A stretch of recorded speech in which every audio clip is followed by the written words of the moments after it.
Hello, and welcome back to the Arts of a Dynasty and Empire. This is the second session of week 3, and today we'll be exploring late Joseon genre and folk paintings. Genre paintings portray scenes and events from the daily lives of ordinary people. The Korean term for this art form, 풍속화, translates directly to folk custom painting. Though genre paintings were produced from ancient times, it emerged as a distinct and vibrant category within Korean art during the late Joseon period, offering a unique glimpse into the daily lives, customs, and social dynamics of the time. Prior to the 18th century, Korean genre paintings primarily depicted idealized portrayals of the Yangban elite. However, in the 18th century, the focus of these works shifted towards the lives of commoners. Interestingly, it was upper-class literati artists who first highlighted the activities of the non-elite, acting as catalysts for this transformation in subject matter. Unlike traditional court or literati paintings that often focused on idealized landscapes or scholarly themes, 풍속화 depicted scenes of ordinary people engaged in work, leisure, and rituals. These works reflect not only artistic skill, but also a deep observation of human behavior, capturing moments of humor, romance, and social commentary. By portraying the realities of common life, 풍속화 became an essential medium for understanding Joseon society, highlighting its diversity and complexities while bridging the gap between the elite and popular culture. Korean genre painting reached its peak during the 18th and early 19th centuries in the latter part of the Joseon period. Literati painters like Yoon Do-seo and Jo Young-seok began exploring genre scenes, which inspired professional court artists and middle-class amateur painters like Kang Hee-yeon. Their contributions laid the groundwork for the flourishing of genre paintings by artists such as Kim Hong-do and Shin Yun-bok of the 19th century. Kim Hong-do depicted the everyday lives of commoners with humor, while Shin Yun-bok captured the romantic and hedonistic world of courtesans with exceptional refinement. These influential artists shaped the work of professional painters of the late 19th and early 20th century, such as Kim Jung-geun, as well as countless nameless folk painters. Kim Hong-do was a Jungin-class professional court painter who painted under Kang Se-hwang, a renowned literati painter known for his landscapes. Entering the Bureau of Painting in his 20s, Kim Hong-do was favored by King Jeongjo, who became his greatest patron throughout his career. During most of his 30s, Kim Hong-do focused on painting landscapes, houses, and street scenes following traditional conventions.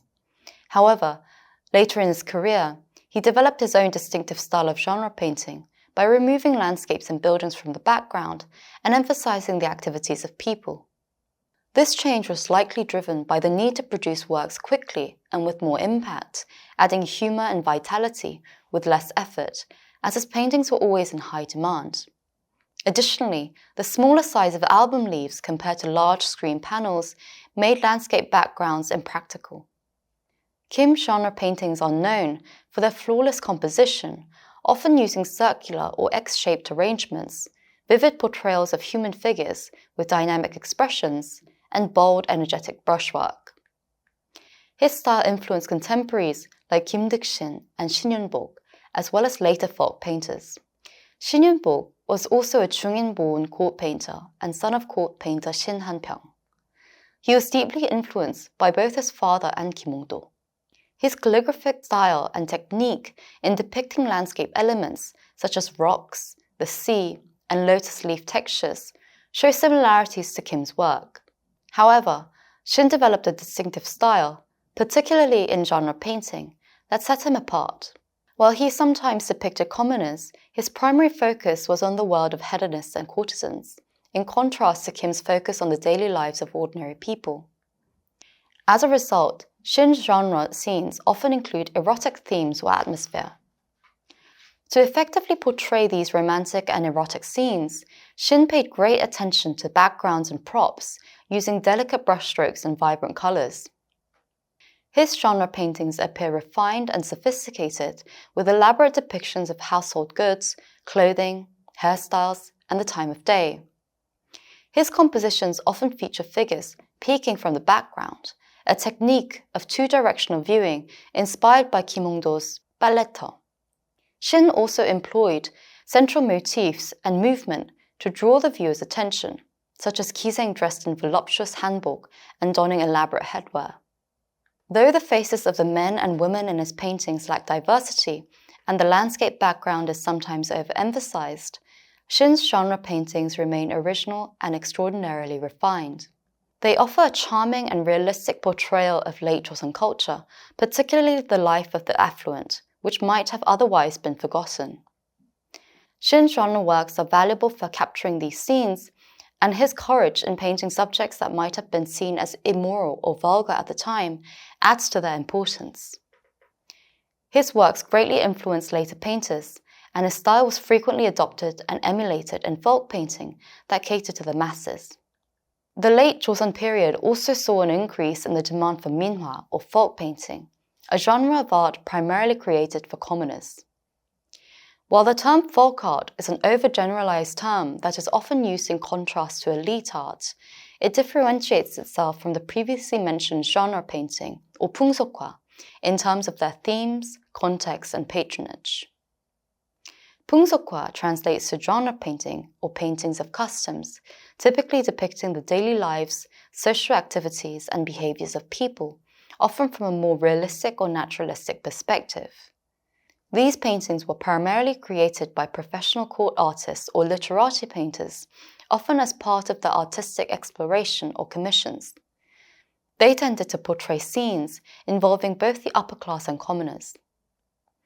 Elites were the primary consumers of 풍속화 that were produced by skilled professional artists, and even King Cheongjo commissioned Kim Hong-do to produce realistic depictions of everyday lives of Koreans.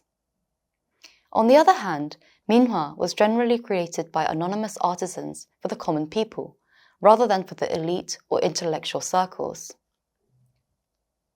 Unlike 풍속화, which sometimes focus on the more refined or realistic portrayal of society, minhwa was more symbolic and decorative.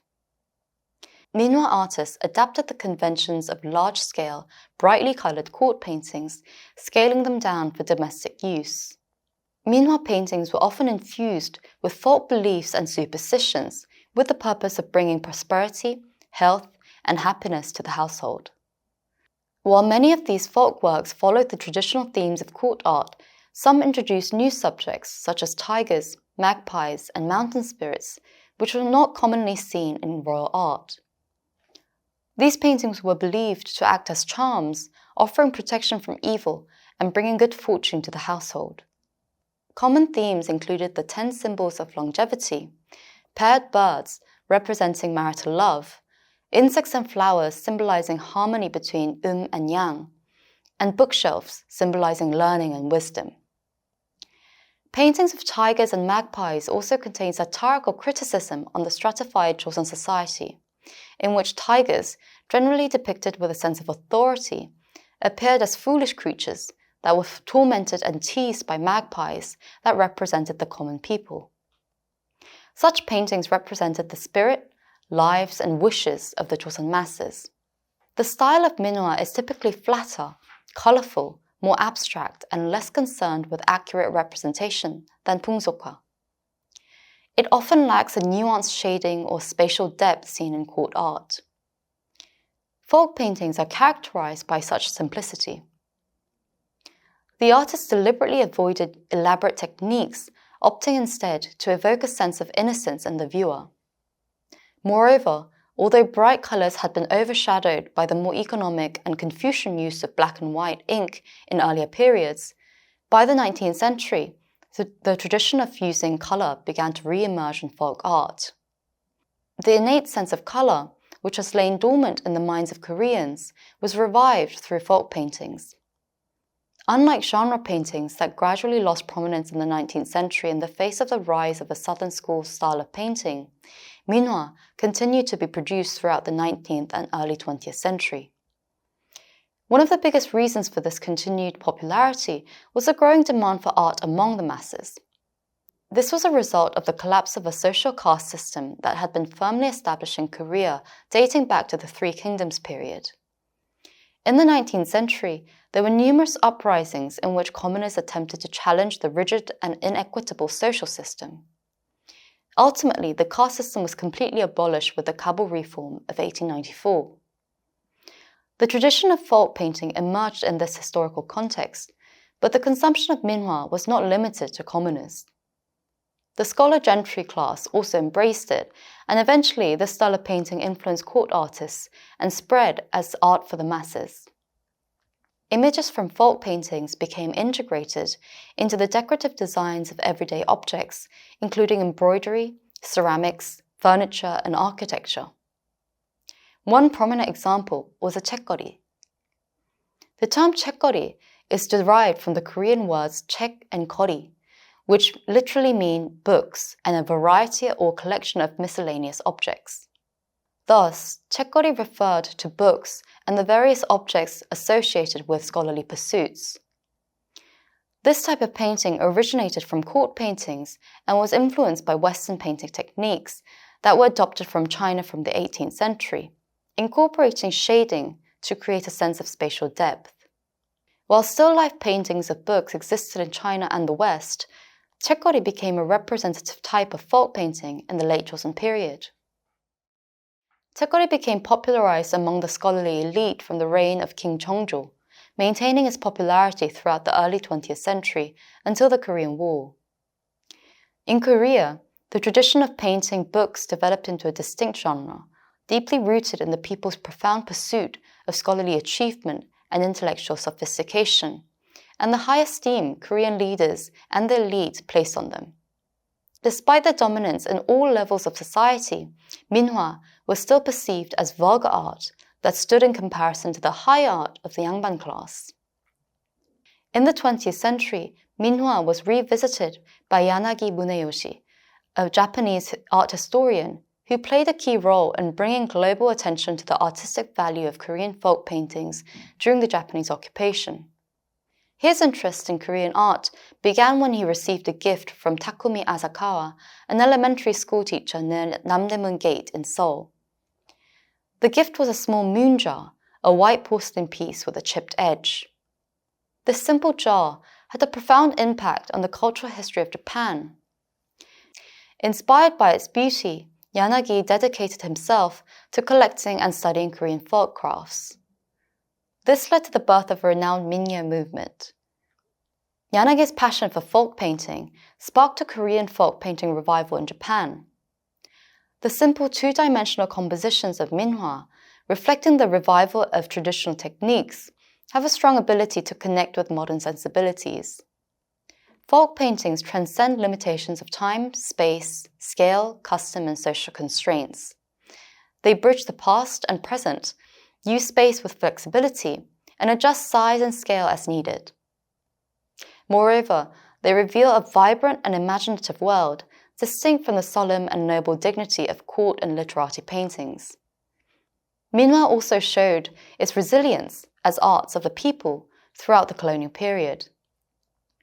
It continued to exert influence on artists after liberation, giving inspiration to Minjung artists of the 1980s who drew upon the tradition of minhwa to express democratic ideals that represented the Korean people.